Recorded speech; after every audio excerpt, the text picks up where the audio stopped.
Joseph did not evaluate God's unmerited favor in his life based on his circumstances. Instead of getting bitter, he kept his hope in the Lord. Instead of throwing in the towel and giving up on God and on life, he kept his confidence, knowing that all his success was wrapped up in the presence of the Lord. And boy, did the Lord deliver him.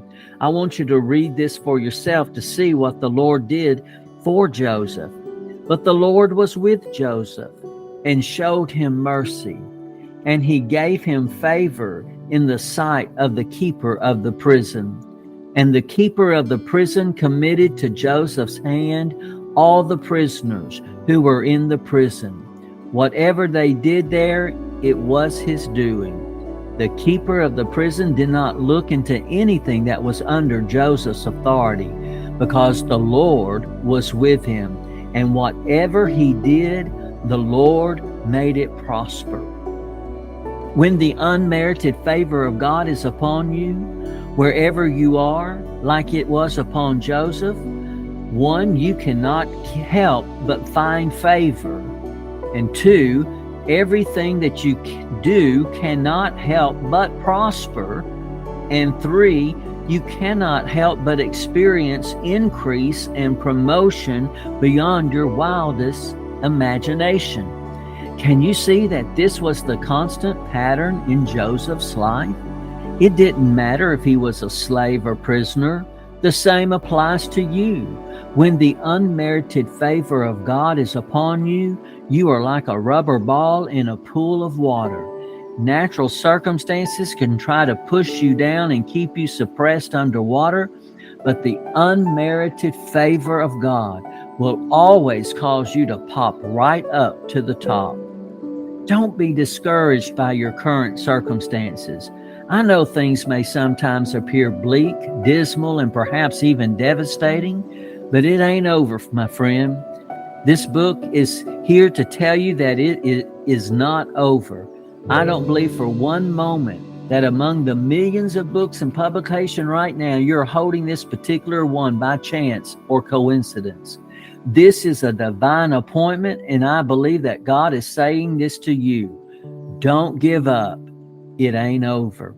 There are many times where the lowest points in your life are actually the launching pads to God's greatest promotion in your life. It was for Joseph. Let's rewind the tape and observe the fingerprints of the Lord through the ups and downs of Joseph's life. If Joseph had not been betrayed by his brothers, he would not have been sold as a slave. If he had not been sold as a slave, he would not have been in Potiphar's house. If he was not in Potiphar's house, he would not have been thrown into an Egyptian prison meant specifically for the king's prisoners. If he was not in that specific prison, he would not have interpreted the dreams of Pharaoh's officers. If he had not interpreted their dreams, he would not have been summoned to interpret Pharaoh's dream 2 years later. If he had not interpreted Pharaoh's dream, Pharaoh would not have promoted Joseph to become his prime minister over the entire Egyptian empire. This is what Pharaoh said to Joseph.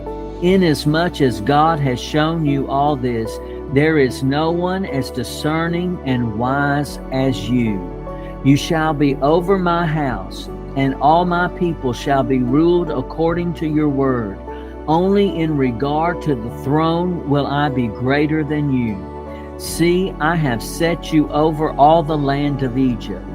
When we look back, it is clear that the Lord had turned Joseph's darkest hour into his finest hour. You have seen God's presence with Joseph, and his unmerited favor caused Joseph to be promoted from the pit to the palace, from the dunghill to Capitol Hill, from the outhouse to the White House.